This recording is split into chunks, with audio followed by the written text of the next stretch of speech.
Hello बच्चों, let's read the question. The question is consider a PV diagram in which the path followed by 1 mole of perfect gas in a cylindrical container is shown. ठीक है, आपको क्या है, एक 1 मोल gas है जो ये वाला पाथ फॉलो कर रही है। वो इसकी जो इनिशियल कंडीशन है 1, जिस पर P1 प्रेशर है, V1 वॉल्यूम है और T1 टेम्परेचर है, और ये वाली इक्वेशन वो फॉलो करती है PV power half equals to constant, और ये सेकेंड स्टेज पर पहुंचती है। सेकेंड स्टेज पर इसका जो प्रेशर है वो हो जाता है P2, वॉल्यूम हो जाता है V2 और टेम्परेचर हो जाता है T2। ठीक है, तो आपको 3 पार्ट्स इसके सॉल्व करने हैं। फर्स्ट पार्ट में हमें वर्क डन कैलकुलेट करना है when the gas is taken from state 1 to state 2। Second part में हमको रेशियो ऑफ टेम्परेचर निकालना है जब हमारा B2 जो है वो 2V1 के इक्वल हो। और थर्ड पार्ट में हमको क्या करना है, इंटरनल एनर्जी जो है 1 मोल गैस की वो हमको गिवन है विच इज 3/2 RT, और हमको कैलकुलेट करनी है heat supply to the gas when it is taken from state 1 to 2 with V2 equals to 2V1। ठीक है, हमको हीट सप्लाइड कैलकुलेट करनी है। तो सबसे पहले हम सॉल्व करेंगे इसका फर्स्ट पार्ट जिसमें हमको वर्क डन कैलकुलेट करना है। ठीक है, अब आपको पता है कि जो वर्क डन होता है, हमें जो इक्वेशन फॉलो हो रही है वो हो रही है PV power half equals to constant है, कांस्टेंट को मैं K मान लेती हूँ। ठीक है, अब मैं ये जानती हूँ कि मेरा जो वर्क डन होता है that is the integration of PdV from V1 to V2। ठीक है, यही होता है। तो अब मैं यहाँ पर P की जगह क्या लिख सकती हूँ, P को मैं यहाँ पर लिख सकती हूँ, अगर मैं इस इक्वेशन से P की वैल्यू निकालूं वो मेरे पास कितनी आएगी, K अपॉन V की पावर हाफ। तो वो वैल्यू मैं यहाँ पुट कर देती हूँ, K अपॉन V की power half dV and integration from V1 to V2। ठीक है, तो यहाँ से K तो कांस्टेंट है और V की पावर माइनस हाफ का जब इंटीग्रेशन करेंगे तो वो हो जाएगा हमारा V की पावर हाफ और 2 आगे आ जाएगा, और इसकी हम क्या रख देंगे, V1 से V2 लिमिट कर देंगे। और जब लिमिट हम रखेंगे यहाँ पर तो ये मेरा क्या हो जाएगा, 2K पावर हाफ है, दैट मीन्स इसको मैं रूट लिख सकती हूँ, root of V2 minus root of V1। ये आ गया मेरे पास। अब मैं अगर K की वैल्यू रख दूं, K मेरा किसके इक्वल था, PV पावर हाफ के इक्वल था, तो यहाँ पर मैं लिख देती हूँ 2 P1 V1 power half. K की वैल्यू मैंने पुट कर दी है सिंपली, और ब्रैकेट में मेरे पास क्या आ जाएगा, root of V2 minus root of V1। तो ये मेरा क्या आ गया है, वर्क डन आ गया है। बहुत ही सिंपल था, मैंने सिर्फ वर्क डन का फॉर्मूला लिखा है। वर्क डन के फॉर्मूले में मैंने P की वैल्यू पुट कर दी है, इंटीग्रेट कर दिया है, लिमिट रख दी है, और हमारा क्या हो गया, सॉल्व हो गया। ये हमारा हो गया फर्स्ट पार्ट। अब in second part we have to calculate the ratio of temperature when V2 is equals to 2V1। ठीक है, ये हमको सॉल्व करना है। तो हम ये जानते हैं, ये हम कर रहे हैं B part solve. Ideal gas equation से हमें क्या जानते हैं, PV इक्वल्स टू मेरा क्या होता है, nRT होता है। तो यहाँ से T की जो वैल्यू आएगी वो कितनी आ जाएगी, T इक्वल्स टू मेरा आ जाएगा PV अपॉन NR के इक्वल। ठीक है, तो अगर मैं यहाँ पर वैल्यू रख दूं तो वो मेरी P की वैल्यू कितनी हो जाएगी, K अपॉन V की पावर हाफ, ये हो जाएगा V अपॉन एन आर। सिर्फ मैंने यहाँ पर P की वैल्यू पुट कर दी है। ठीक है, तो अब जब इसकी वैल्यू पुट करेंगे तो ये मेरे पास कितना बन जाएगा, K root V upon N R. ये मेरी वैल्यू आ गई है T की। ठीक है, इसका मतलब यहाँ से मुझे पता चल रहा है कि मेरा जो T है that is inversely proportional to delta V। ये मैंने निकाल लिया है। तो बस सिंपली क्या करना है मुझे, मैं इसको लिख सकती हूँ T1 upon T2 that is equals to root of V2 upon V1, sorry V1 upon V2। लेकिन हमको हाँ, उसके बाद इसकी वैल्यू पुट कर दीजिए। हमको दे रखा है कि जो मेरा V2 है वो किसके इक्वल है, 2V1 के इक्वल है। तो V2 की जगह मैं क्या लिख दूंगी, ये मेरा V1 हो जाएगा और ये मेरा हो जाएगा 2V1।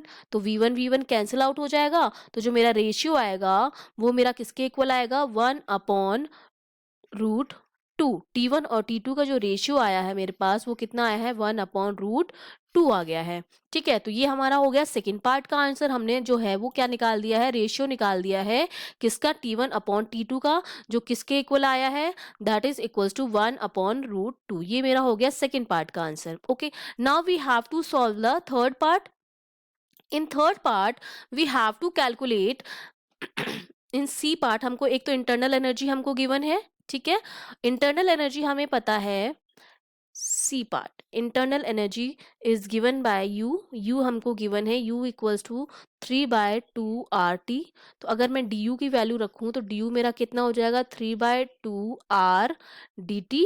और डी टी को मैं क्या लिख सकती हूँ, 3/2 R T2 माइनस T1 लिख सकती हूँ मैं। ठीक है, तो वो मैंने यहाँ पर लिख दिया है। अब T2 माइनस T1 की अगर मैं वैल्यू रख दूं तो मेरा जो du है वो किसके इक्वल आ जाएगा, 3/2 R। T1 कॉमन ले लिया मैंने, T2 की वैल्यू पुट कर दी है, तो ये हो जाएगा √2 - 1। अभी हमने T1 और T2 का जो रेशियो निकाला था वहां से मैंने T2 की वैल्यू जो है वो T1 के फॉर्म में रख दी है। T1 कॉमन आ गया तो ये मेरा क्या बचा, √2 - 1 बचा है। ठीक है, तो ये मेरी आ गई du की वैल्यू। और वर्क डन हम ऑलरेडी निकाल चुके थे, हमारा वर्क डन कितना आया था पहले पार्ट में, 2 P1 V1 पावर हाफ, और ब्रैकेट में मेरा था √(V2 - √(V1)।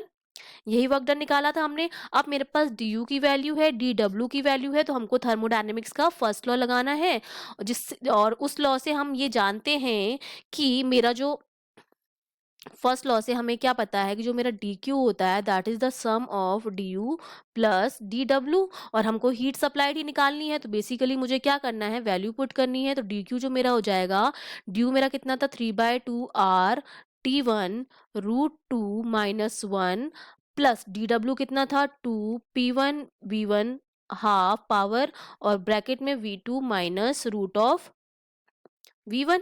ये मैंने यहाँ वैल्यू पुट कर दी है। अब मैं P1 V1 की जगह क्या लिख सकती हूँ,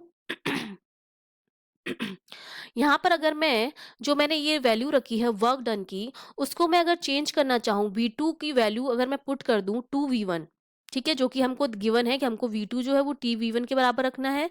तो यहाँ मैं लिख सकती हूँ 3/2 R T1 √2 - 1 प्लस ये हो जाएगा 2 P1 V1 हाफ, और यहाँ पर जब मैं वैल्यू पुट करूंगी तो मेरा हो जाएगा 2V1 माइनस √V1। अब यहाँ से मैं क्या ले सकती हूँ, उसको कॉमन ले सकती हूँ, 3/2 R T1 √2 - 1 प्लस, अगर √V1 इसमें से मैंने कॉमन ले लिया तो √V1, और ये V1 ऑलरेडी हाफ है यहाँ पर, तो वो V1 बन जाएगा, तो 2 P1 V1, और ब्रैकेट में बचेगा √2 - 1। अब मैं क्या कर सकती हूँ, P1 V1 को गैस इक्वेशन से क्या लिख सकती हूँ, PV इक्वल्स टू NRT होता है। ठीक है, N की वैल्यू जो है 1 मोल है, तो PV की जगह मैं क्या लिख सकती हूँ, RT लिख सकती हूँ। तो यहाँ से मैं लिख दूंगी 3/2 R T1 √2 - 1 प्लस, इसकी जगह मैंने क्या लिख दिया है, मैंने इसको लिख दिया है 2R T1 और ब्रैकेट में हो जाएगा √2 - 1। अब सिंपली मुझे क्या करना है, इनको सिर्फ क्या करना है, ऐड करना है। जब मैं ऐड करूंगी तो 3/2 प्लस 2 जो होता है मेरा दैट इज इक्वल्स टू, वो मेरा किसके इक्वल आएगा, 3/2 plus 2 which is equals to 7/2 R T1 √2 - 1। ये मेरे पास क्या आ गई, हीट सप्लाइड आ गई। ये मेरा जो हो गया वो किसका आंसर हो गया, थर्ड पार्ट का आंसर हो गया है। तो हमको सिर्फ 3 पार्ट सॉल्व करने थे, हमने तीनों पार्ट्स को क्या कर दिया है, सॉल्व कर दिया। Okay, I hope you understood well, all the best.